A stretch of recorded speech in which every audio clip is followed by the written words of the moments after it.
अध्याय 6 हिस्ट्री जीवन के विभिन्न आयाम। याद कीजिए एक ऐसी कहानी जो आपके नाना नानी या दादा दादी ने आपको सुनाई हो।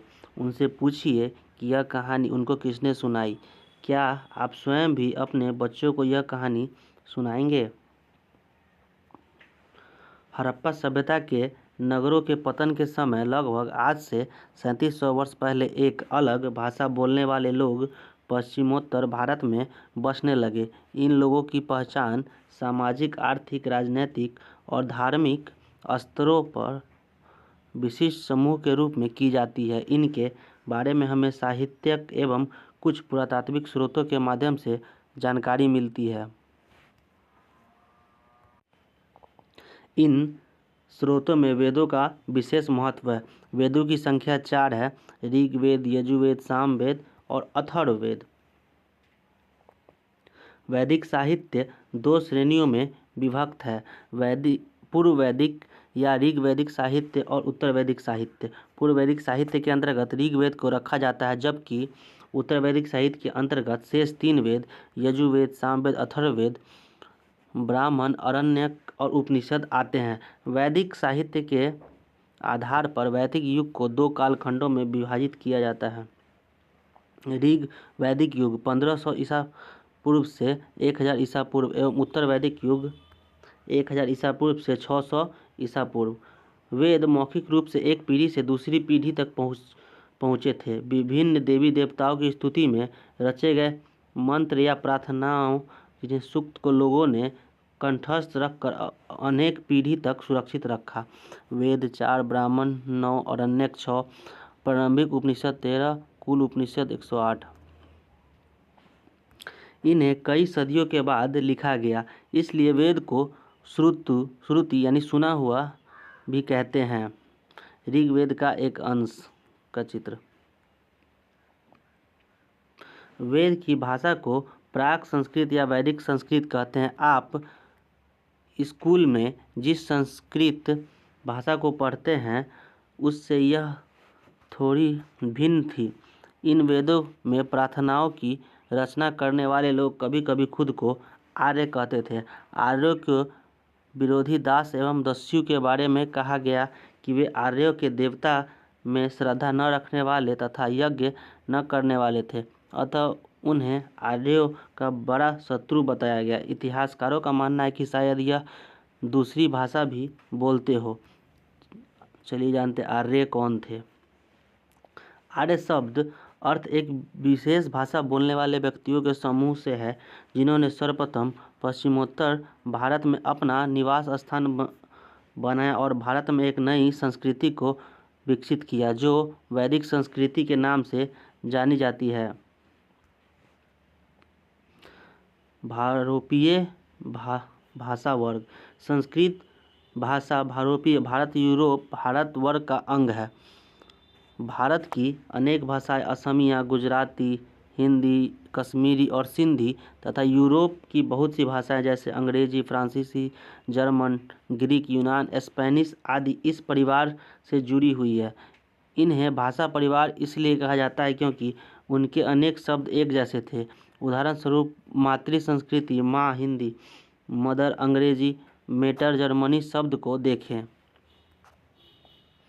विगत वर्षों में वैदिक युग से संबंधित पुरातात्विक प्रमाण मिले हैं।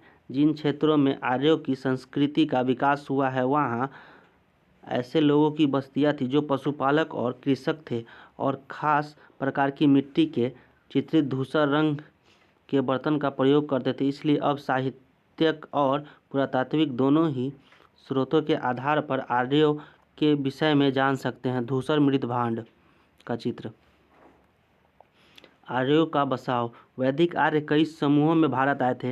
ऋग्वेद में आर्य निवास स्थल के लिए सप्त सैंधव शब्द का प्रयोग किया गया है, जिसे आजकल हम पंजाब वर्तमान भौगोलिक स्थिति के अनुसार भारत और पाकिस्तान का पंजाब का प्रांत के नाम से पुकारते हैं। उत्तर वैदिक युग में सप्त सैंधव प्रदेश से पूरब की ओर बढ़ते हुए आर्य लगभग पूरे गंगा यमुना दोआब क्षेत्र में बस गए। शतपथ ब्राह्मण उत्तर वैदिक युग का एक महत्वपूर्ण स्रोत से पता चलता है कि आर्यों का फैलाव उत्तर वैदिक युग में वर्तमान उत्तरी बिहार के गंडक नदी तक हो गया था। सप्त सैंधव। सिंधु नदी एवं उसकी 5 सहायक नदियां सतलज, व्यास, झेलम, चिनाब, रावी तथा सरस्वती दिशद्वंती नदियों का क्षेत्र। गंगा यमुना दोआब। गंगा एवं यमुना नदी के बीच का क्षेत्र सप्त सैंधव क्षेत्र यहाँ से यहाँ तक था। प्रारंभिक वैदिक युग के भौगोलिक विस्तार का मानचित्र। ऋग्वैदिक काल 1500 ईसा पूर्व से 1000 ईसा पूर्व तक। क्या आप किसी परिवार को जानते हैं जिनकी आर्थिक व्यवस्था पशुपालन से जुड़ी हो? अब उनसे पूछिए क्या उनकी धार्मिक मान्यताएं पशुपालन से जुड़ी हैं। ऋग्वेद से हमें पता चलता है कि जिनके पास अधिक गाय थी वह धनी माने जाते थे और गाय को लेन देन का एक खास साधन माना जाता था। गायों को प्राप्त करने के लिए आर्यों का एक कबीले से दूसरे कबीले तथा पहले से रहने वाले लोगों के साथ अक्सर युद्ध हुआ करता था। गोधन रक्षा के लिए एक सरदार या राजन का चुनाव किया जाता था जो बहादुर एवं कुशल योद्धा हो। ऋग्वैदिक राजन को किसी विशिष्ट भौगोलिक क्षेत्र का अस्थायी रूप से शासन करने वाला राजा नहीं माना जा सकता, क्योंकि राजनीतिक अवधारणाओं में क्षेत्रीयता को इंगित करने वाले शब्द जैसे जनपद, राष्ट्र, राज्य का उल्लेख कम ही मिलता है। अतः ऋग्वैदिक काल का राजन एक कबीले के मुखिया से अधिक कुछ नहीं था। कबीला क्या है? कबीले में एक वंश या परिवार के कई पीढ़ी के लोग एक साथ रहते थे। ऋग्वैदिक काल में आम लोगों की संख्या के रूप में विदथ का सबसे ज़्यादा महत्व था, लेकिन धीरे धीरे विदथ का महत्व घटता गया और इसका स्थान सभा और समिति ने ले लिया। सभा का विशिष्ट स्थान था जिसके सदस्य केवल प्रतिष्ठित लोग हुआ करते थे, जबकि समिति का आम लोगों की संस्था थी। इस संस्थाओं की बैठक में राजा का भाग लेना अनिवार्य था। इनकी बैठकों में समस्याओं का समाधान आपस में सलाह मशवरा से करते थे। इन संस्थाओं की बैठक में महिलाएं भी भाग लेती थी। इन संस्थाओं के कबीले जन के लोग युद्ध में प्राप्त धन का बंटवारा एवं राजा का चुनाव करते थे। आवश्यकता पड़ने पर समिति के सदस्य युद्ध में सैनिक कार्य भी करते थे। ऋग्वैदिक काल में आर्यों का मुख्य पेशा पशुपालन था। इसके लिए उन्हें चारे की तलाश में अलग अलग स्थानों पर जाना पड़ता था। एक जगह चारा खत्म हो जाने पर वे दूसरी जगह पर चले जाते थे। इस कारण विभिन्न कबीलों का किसी खास क्षेत्र पर अधिकार नहीं होता। राजन किसी क्षेत्र का स्वामी नहीं होता था, बल्कि कबीले के सभी लोगों पर उसका शासन होता था। उसका चुनाव कबीले के सभी लोग मिलकर करते थे। अस्थायी रूप से नहीं बचने के कारण वे खेती भी नहीं करते थे। हमने देखा है कि खेती करने के लिए एक स्थान पर कम से कम 3-4 महीना तो रहना पड़ता है, तभी फसल पककर तैयार हो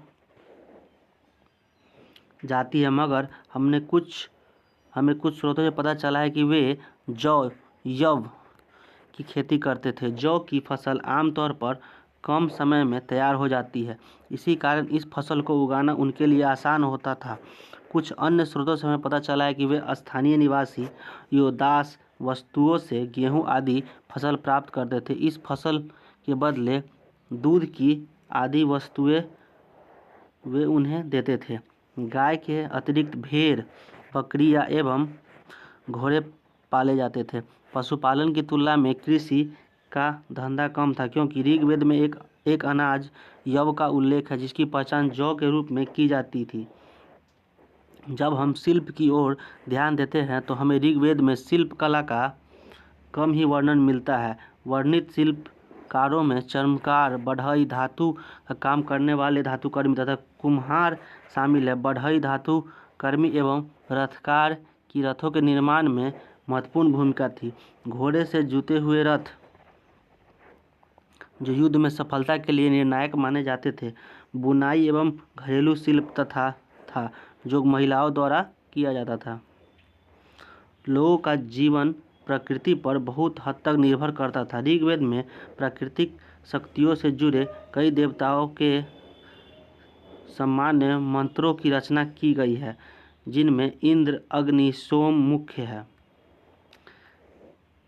इंद्र युद्ध का देवता, अग्नि आग का देवता, सोम एक पौधा है जिससे एक प्रकार का पेय पदार्थ बनाया जाता था। देवी देवताओं की पूजा धन, संतान एवं युद्ध में विजय की कामना के उद्देश्य से की जाती थी। देवताओं को प्रसन्न करने के लिए मंत्रों का उच्चारण तथा यज्ञों में आहुति दी जाती थी। घी, अनाज और कभी कभी जानवरों की भी आहुति दी जाती थी। ये उस समय का रथ।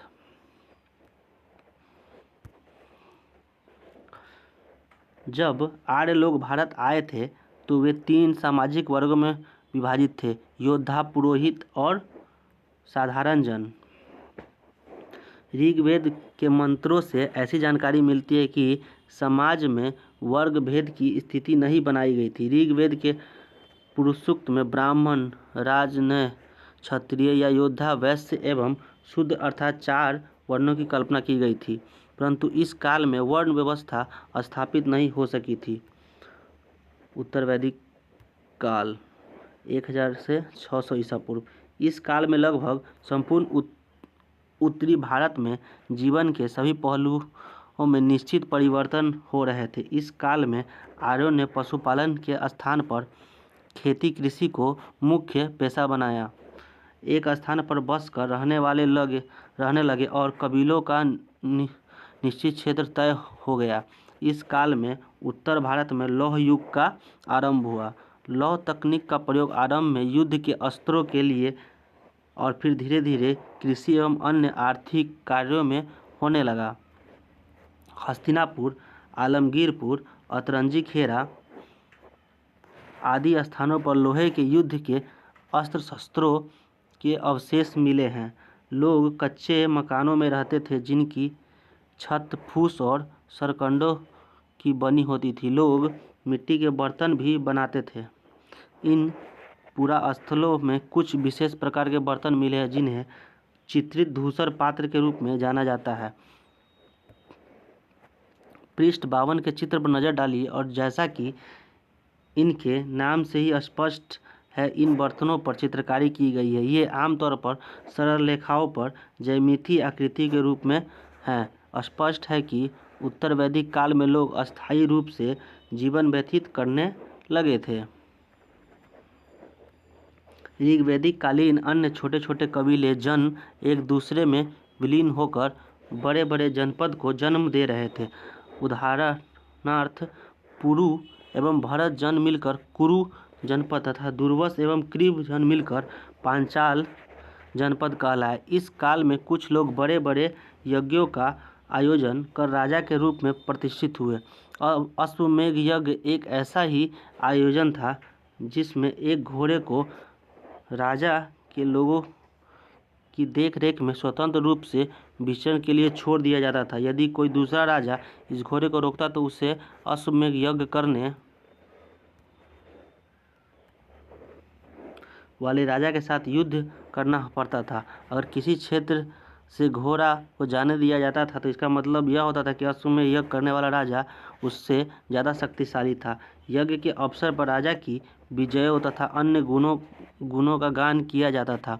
महायज्ञों को करने वाले राजा अब जन के राजा न होकर जनपदों के राजा माने जाने लगे। राजा की शक्ति में वृद्धि के साथ साथ ऋग्वैदिक सभा एवं समिति जैसे समुदाय संस्थाएं कमजोर पड़ने लगी और धीरे धीरे वे राजा की परामर्श देने वाली संस्था बन गई।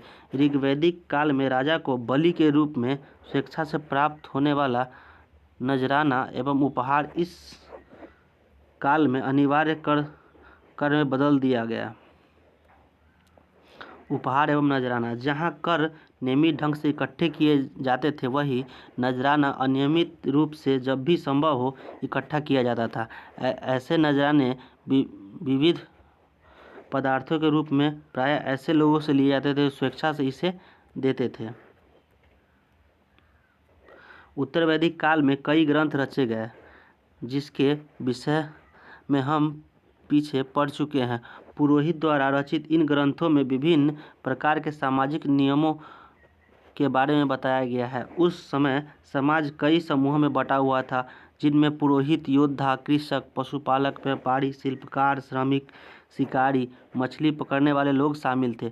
जहाँ पुरोहितों तथा योद्धाओं का जीवन वैभवशाली था और कृषक एवं व्यापारी धनवान थे, वहीं दूसरी ओर पशुपालक, शिल्पकार, श्रमिक, शिकारी, मछली पकड़ने वाले आदि लोग निर्धन का जीवन बिताते थे। पुरोहित याज्ञिक क्रियाओं एवं अनुष्ठान को संपादित करने वाले लोग को पुरोहित कहा जाता था। पुरोहितों ने लोगों को 4 वर्गों में विभाजित किया, जिन्हें वर्ण कहते हैं। उनके अनुसार प्रत्येक वर्ण के अलग अलग कार्य निर्धारित थे।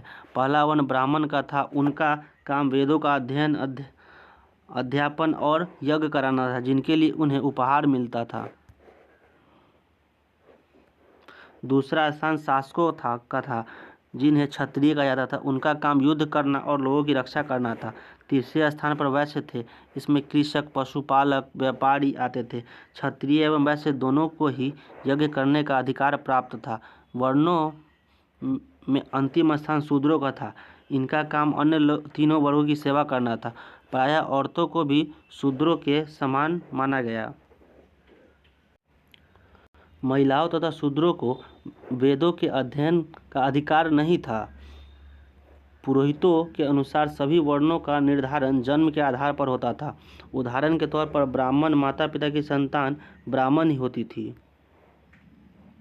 उत्तर वैदिक काल में कृषि लोगों का प्रमुख धंधा था। जंगलों को जलाकर या कुल्हाड़ी से काटकर भूमि को खेती के योग्य बनाया जाता था। लोहे के फाल से गहरी जुताई करना संभव हो गया। कृषि कार्य में प्रयुक्त होने वाले तरीकों जुताई, बुआई, कटाई, ओसाई आदि की जानकारी लोगों को थी। वे धान, गेहूं और दालें, गन्ना, कपास, तिल, सरसों जैसी फसलें उगाते थे। उत्तर वैदिक काल में धर्म की 2 धाराएं दिखाई पड़ती हैं। एक का बल कर्म पर था और दूसरा का ज्ञान पर। यज्ञ संबंधी क्रियाओं का इस काल में बहुत विकास हुआ। राजा अश्वमेध, वाजपेयी, राजसूय जैसे बड़े यज्ञ करने लगे। याज्ञिक क्रियाओं को कर्मकांड कहा जाता था। यज्ञ का संपादन करने में पुरोहितों की आवश्यकता होती थी। ये पुरोहित यजुर्वेद में वर्णित विधियों के अनुसार यज्ञ का आयोजन करके देवताओं को प्रसन्न करते थे। इसका उद्देश्य कृषि उत्पादन को बढ़ाना एवं वैदिक जनों पर अपना प्रभुत्व स्थापित करना था। धार्मिक जीवन की दूसरी धारा उपनिषदों के अद्वैत सिद्धांत में देखने को मिलती है। उपनिषदों में आत्मा, परमात्मा और मृत्यु जैसे गूढ़ विषयों के रहस्य जानने का प्रयत्न किया था, जिसका अध्ययन आप अध्याय 8 में करेंगे। अश्वमेध यज्ञ का चित्र।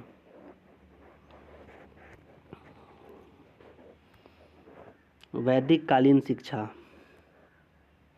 वैदिक काल में शिक्षा मौखिक रूप से दी जाती थी। शिक्षार्थियों से वेदों के मूल पाठ को कंठस्थ करवाया जाता था। इसके लिए उन्हें वैदिक मंत्रों को सरल उच्चारण सिखाया जाता था।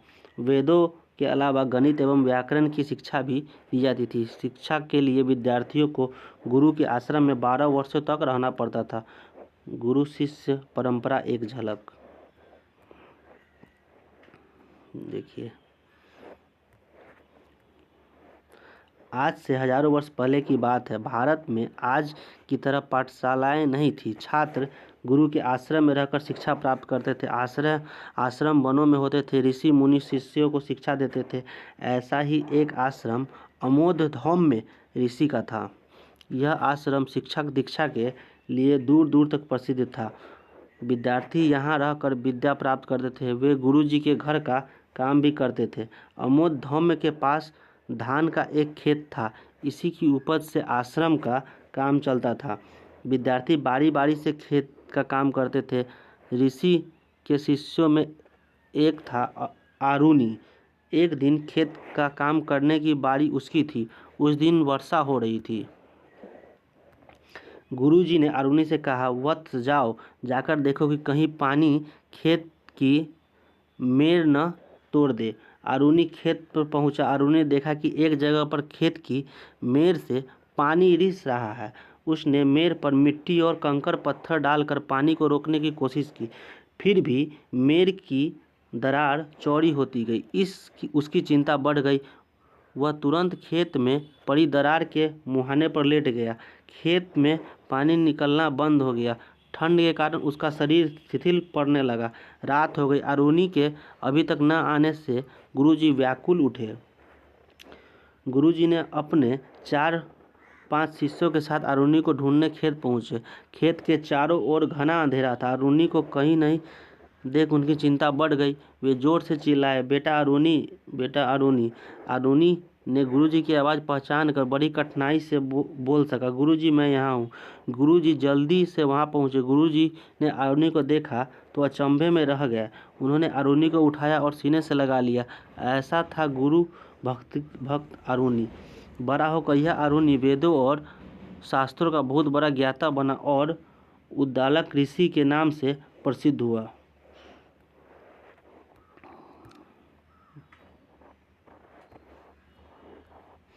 भीमबेटका की गुफाएं मेहरगढ़ पाकिस्तान में, चिरांद बिहार में।